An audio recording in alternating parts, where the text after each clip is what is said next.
The church doors slammed shut with a thunderous crack, leaving Cordelia Whitmore standing alone in her ivory silk gown, clutching wilted roses that trembled in her white-knuckled grip.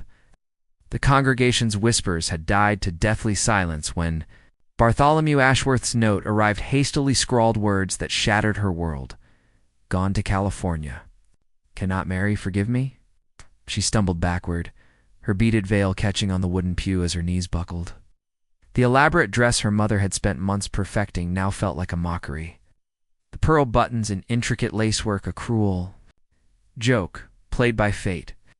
Outside, the June heat pressed against the stained glass windows, but inside Cordelia's chest, winter had taken root.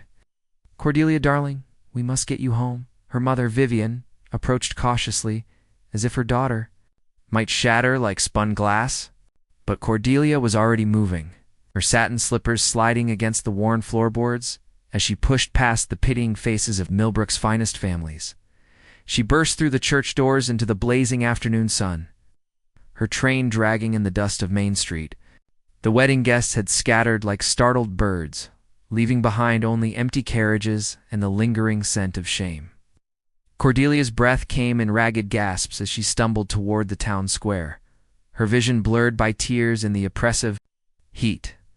That's when she saw him. Leaning against the hitching post outside Murphy's General Store stood a man unlike any she'd ever seen. Tall and lean, with dark hair that curled at his collar and eyes the color of storm clouds, he watched her approach with an intensity that made her skin prickle. His clothes were simple worn leather chaps, a faded blue shirt, and boots that had seen countless miles of hard ground. A black hat shadowed his angular features, but she could see the way his jaw tightened as he took in her disheveled state. "Please," she whispered, her voice barely audible above the wind. "I need to go home." The stranger, she'd never seen him before in their small town, stepped forward without hesitation. He didn't speak, didn't ask questions, didn't offer empty platitudes about everything being all right. Instead, he simply removed his hat, revealing thick waves of midnight hair, gestured toward a magnificent stallion tethered nearby. "I'm Lysander," he said, his voice rough as sandpaper, but surprisingly gentle, "and you don't belong in this dust." Without another word, he swept her up into his arms, lifting her as if she weighed nothing at all. The shock of his touch sent electricity through her exhausted, body-strong arms, calloused hands, the scent of leather and something wild that made her heart race for reasons she couldn't name. As he settled her sideways on his horse, she caught sight of Bartholomew's wedding party emerging from the hotel across the street. But instead of the pain she expected, she felt something else entirely, a fierce, unexpected freedom. The mysterious cowboy swung up behind her, his chest solid against her back, and without looking back at the wreckage of her planned life, they rode toward the horizon. The ride to Lysander's ranch passed in a blur of wind and wonder. Cordelia had never been this close to a man who wasn't family. Never felt the steady rhythm of a horse beneath her or the protective circle of strong arms around her waist. His ranch house appeared like a mirage in the golden afternoon light, weathered wood and stone, surrounded by endless fields where cattle grazed peacefully. "This is home," he said simply, dismounting first before lifting her down with the same careful reverence he'd shown at the church.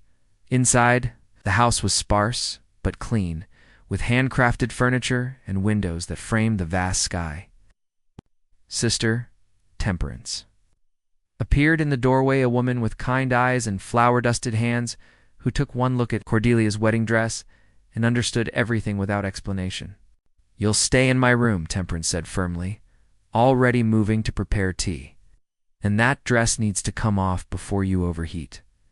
For the first time in hours, Cordelia felt safe. As Temperance helped her out of the elaborate gown, she caught sight of herself in the mirror, hair wild, makeup smeared, but her eyes alive with something she'd never seen before. The simple blue dress Temperance offered felt like liberation after the constraining corset and yards of silk.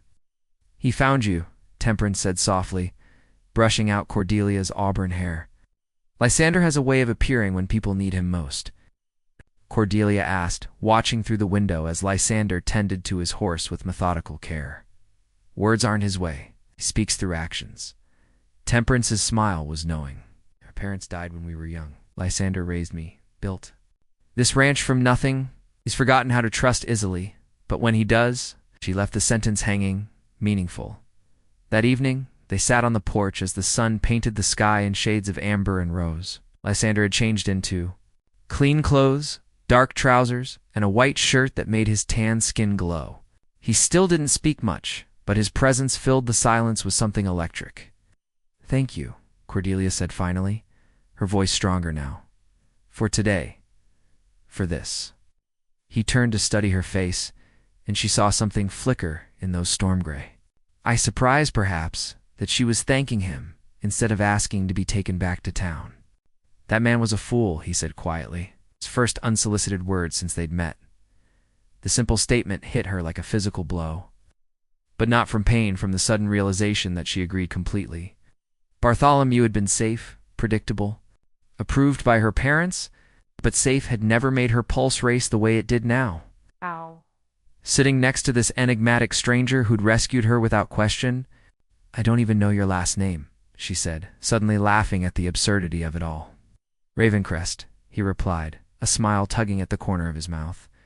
"And you're Cordelia Whitmore, daughter of Judge Whitmore, engaged to the banker's son who just destroyed his reputation by abandoning the prettiest girl in 3 counties. The way he said prettiest made heat bloom in her cheeks, but she held his gaze steadily. "Was engaged," she corrected. "I think I'm something else entirely now."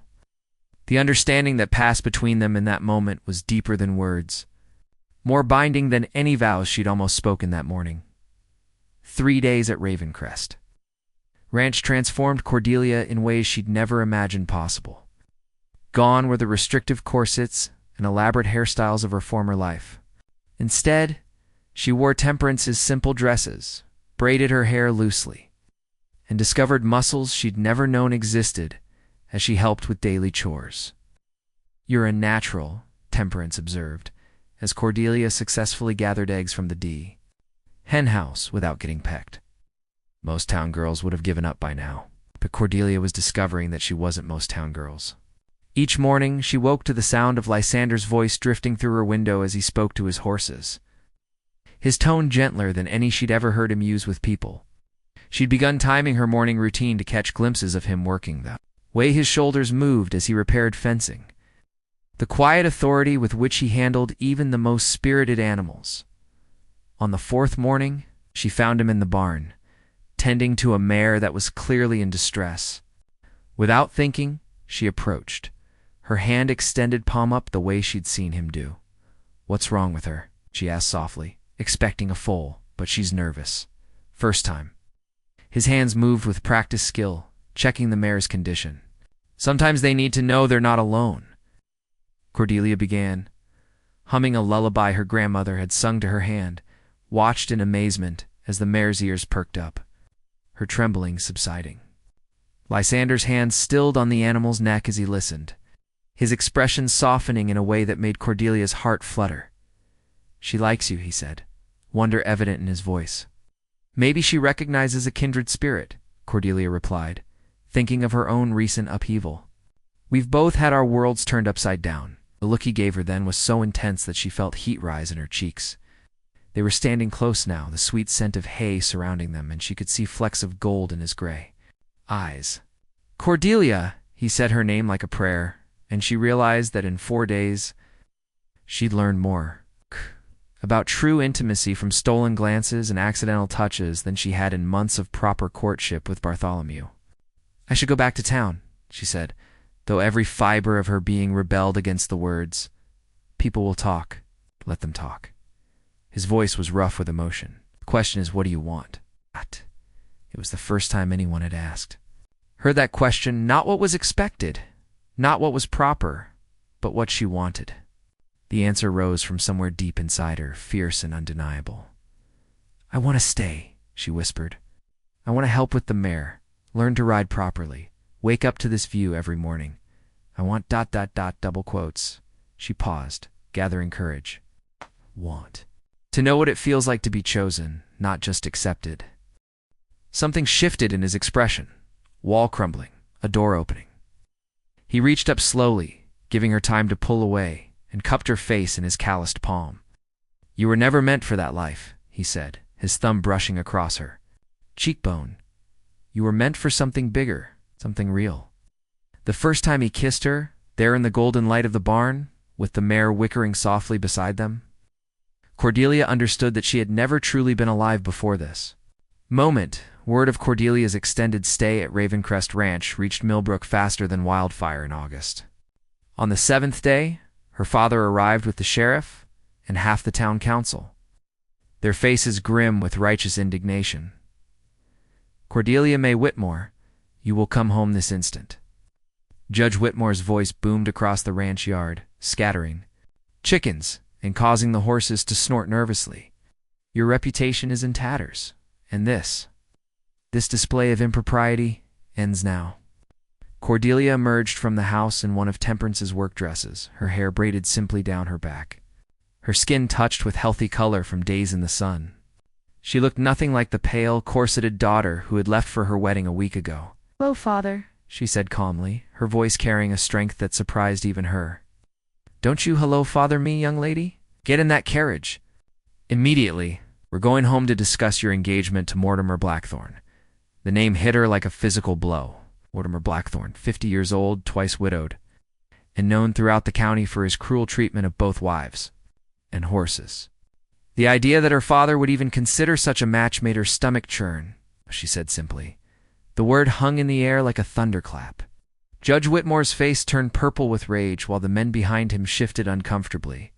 Women in their world simply didn't say no to their fathers. "You have no choice in this matter," her father snarled. "Your behavior has brought shame upon our family name. Mortimer is willing to overlook your ... indiscretions ... in exchange for your hand and a substantial dowry." I said no. Cordelia's voice was steady, but her hands trembled at her sides. That's when Lysander appeared, moving with the fluid grace of a predator. He didn't speak, didn't threaten, but his presence changed the entire dynamic of the confrontation. Sheriff's hand moved instinctively to his weapon, while the council members took an involuntary step backward. "This is between my daughter and me," Judge Whitmore declared, though his voice lacked its earlier authority. "Not anymore," Lysander said quietly, his words carrying the weight of absolute conviction. "She's made her choice.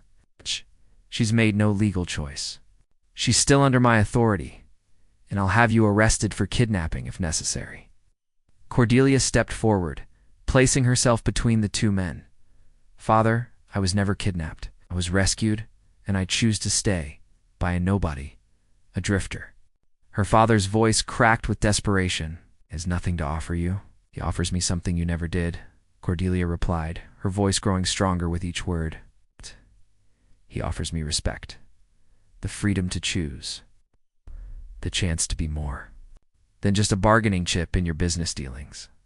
The silence that followed was deafening. Then Judge Whitmore played his final card.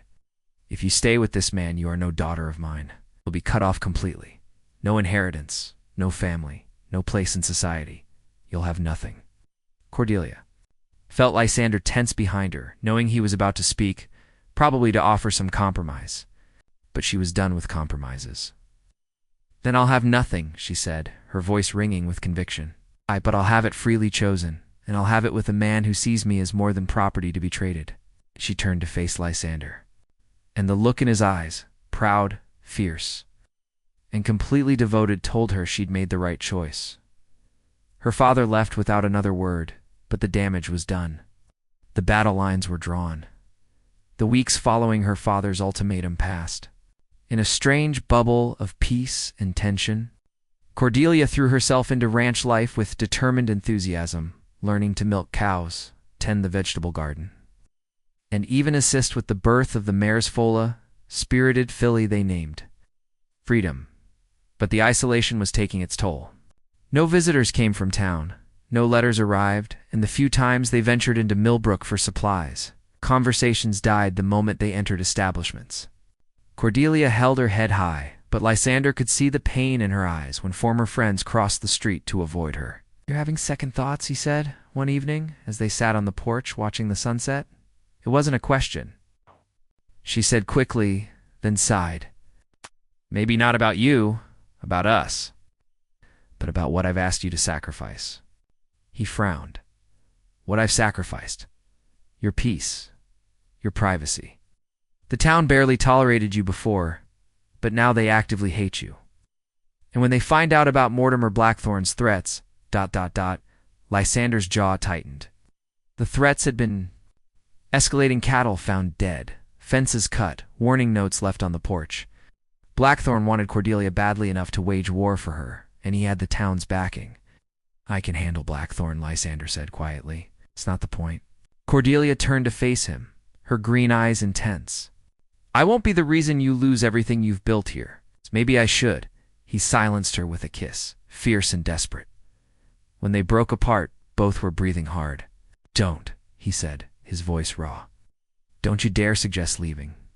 Me to protect me. I'd rather lose the ranch, the town, everything than lose you. You say that now, but I say that always. He took her hands in his, calloused fingers intertwining with her softer ones. Tatato. Cordelia, I was dead before you came. Here, going through the motions of living, but not really alive? You changed that. You made me remember what it feels like to have something worth fighting for. She searched his eyes, seeing the truth there, the absolute certainty that both thrilled and terrified her. Then marry me, she said suddenly, the words surprising them both. Not because society demands it, not because your honor requires it, but because we choose each other. It's because we want to face whatever comes together. The proposal hung between them like a bridge waiting to be crossed. Lysander stared at her, his storm-gray eyes wide with shock and something that might have been hope. Are you sure? He asked, his voice barely above a whisper. Once we're married, there's no going back. Your father will never forgive you. The town will never accept you. And Blackthorn will have to accept that I'm not available, Cordelia. Finished firmly. Yes, I'm sure. I've never been more sure of anything in my life. The smile that spread across his face was like sunrise after the darkest night. He stood, pulling her up with him, and spun her around until she was laughing breathlessly. When? He asked, setting her down but keeping his arms around her. Tomorrow, she said, her own smile radiant. I don't want to wait another day. Temperance can be my witness, and we'll find a preacher who isn't afraid of my father's influence. The pastor. Matthias, 2 towns over? He married my parents, baptized me in temperance. He'll do it. As they held each other under the star-filled sky, neither spoke of the challenges ahead. They both knew that choosing love over convention would come with a price. But they also knew that some things were worth any cost. Pastor Matthias proved to be a weathered man with kind eyes and a voice that carried the weight of absolute faith. He asked no questions about why a young woman in a simple blue dress and a taciturn cowboy needed to be married at dawn in his small church, 2 towns away from their own. Love recognizes no convenient timing, he said simply, opening his worn Bible. And God's blessings aren't confined to elaborate ceremonies. Temperance had woven wildflowers into Cordelia's hair, and the simple bouquet she carried was picked fresh from the meadow behind the church. Lysander wore his best shirt, white cotton, that made his skin glow like burnished copper, and his hands shook slightly as he took her fingers in his. Do you, Lysander Ravencrest, take this woman to be your wife, to love and cherish in prosperity and hardship, in sickness and health, for as long as you both shall live? I do, he said, his voice strong and clear, his eyes never leaving hers. And do you, Cordelia Whitmore, take this man to be your husband, to love and honor in prosperity and hardship, in sickness and health, for as long as you both shall live? Do, she whispered, then louder. I do, the kiss that sealed their vows was gentle, reverent, and full of promises for the future.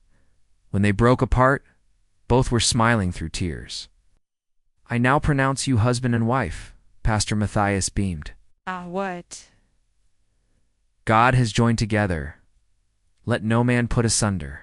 The ride back to the ranch was magical, filled with stolen kisses and whispered endearments. But their joy was short-lived. As they crested the hill that overlooked their home, they saw the smoke. The barn was in flames. Lysander spurred his horse forward, Cordelia clinging to him as they raced toward the inferno. The fire had already consumed half the structure, and the terrified screams of trapped animals filled the air. Without hesitation, Lysander plunged into the smoke-filled barn, merging moments later with the pregnant mare, then again with two of the other horses. The filly Cordelia gasped, realizing freedom was still inside. Before anyone could stop her, she was running toward the blazing structure.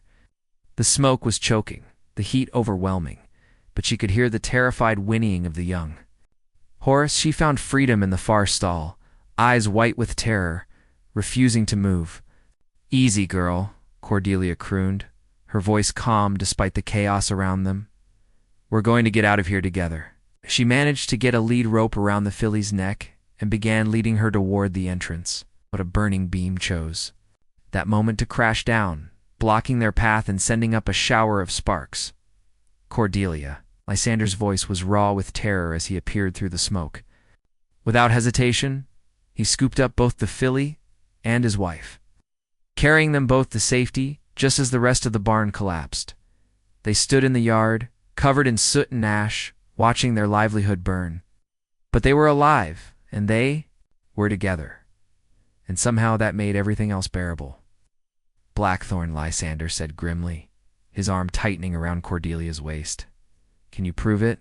she asked, though she already knew the answer. "No, but this isn't over." "Us?" As if summoned by their words, riders appeared on the horizon, her father, Mortimer Blackthorn, and a handful of men from town. They rode up slowly, their faces masks of false concern. "Terrible tragedy," Blackthorn said, his voice dripping with false sympathy. "These old barns are such fire hazards. Of course, I'd be happy to buy the property from you, help you relocate. Somewhere, ... safer." The threat was clear. Cordelia felt Lysander's muscles tense for a fight, but she stepped forward instead. "Mr. Blackthorn," she said, her voice carrying a new authority, "I'm afraid you're addressing the wrong person. Mrs. Ravencrest now, and this is my home." The announcement of their marriage hit the assembled men like a thunderbolt. Whitmore's. The face went white, then red with rage, while Mortimer Blackthorn's expression turned murderous. "Impossible," her father sputtered. "I never gave consent. I didn't need it," Cordelia replied calmly. "I'm of age and I made my choice freely." "This marriage is not legal?" Blackthorn snarled, his mask of civility finally slipping. "I'll have it annulled." You'll do nothing," came a new voice from behind them. Everyone turned to see Pastor Matthias, riding up with a small group of men from his town, farmers and ranchers who had heard about the suspicious fire and come to offer help. More importantly, riding beside him was Circuit Judge Harrison, a man whose authority superseded even Judge Whitmore's. "The marriage is perfectly legal," Judge Harrison announced, dismounting with the careful dignity of his age. "Pastor Matthias is a duly ordained minister, and I've reviewed the certificate myself. Mrs. Ravencrest is indeed married to the man of her choosing." The tide was turning. More riders appeared, some of Lysander's neighboring ranchers, a few townspeople, who had grown tired of Blackthorn's bullying, and even the sheriff, who had apparently found his backbone. "Now then," Judge Harrison continued, his sharp eyes taking in the still smoking ruins of the barn, "I understand there's been some trouble with fires starting mysteriously. Sheriff, I trust you'll be investigating this thoroughly." The sheriff, clearly uncomfortable but unable to ignore a direct order from a circuit judge, nodded reluctantly. "Of course, Your Honor." Blackthorn's face was murderous, but he was outnumbered and outmaneuvered. "This isn't over," he muttered, but the threat sounded hollow now. "Yes, it is," Cordelia said firmly. "I'm married to the man I love, and no amount of intimidation will change that. Find yourself another victim, Mr. Blackthorn. This one is taken." The crowd began to disperse, but not before several neighbors approached to offer help rebuilding the barn. Judge Harrison stayed behind, accepting Temperance's offer of coffee and positioning himself as an unofficial protector until the situation cooled down. That evening, as Cordelia and Lysander sat on their porch watching the stars emerge, she marveled at how different this night felt from that terrible morning at the church. "Any regrets?" Lysander asked, his arm around her shoulders. "Only one," she said, and felt him tense. I regret waiting so long to realize what I actually wanted from life. He relaxed, pressing a kiss to the top of her head. And what's that? It's adventure, partnership, a love that's chosen fresh every day. Not just accepted as inevitable. She turned to face him. Oh, I want to rebuild that barn with you. I want to raise horses and children and maybe a little hell when the mood strikes. I want to wake up every morning knowing I'm exactly where I'm supposed to be. We'll have all of that, he promised, his voice rough with emotion. Every last bit of it. As they sat there planning their future. Freedom the filly they'd saved from the fire grazed peacefully in the moonlight, her coat gleaming silver in the starlight. She was a symbol of everything they'd fought for. Freedom, choice, and the intra. Courage to build something beautiful from the ashes of what came before. In the distance, sound of hammering could be heard as their neighbors began the work of rebuilding. Proof that sometimes the best families are the ones you choose, not the ones you're born into. Cordelia Ravencrest had been left at the altar in the dust, but she'd found something infinitely more valuable than the safe, predictable life she'd almost settled for. She'd found her true home in the arms of a silent cowboy who spoke fluent love in a language she was only just learning to understand, and she'd never been happier to be exactly where she was.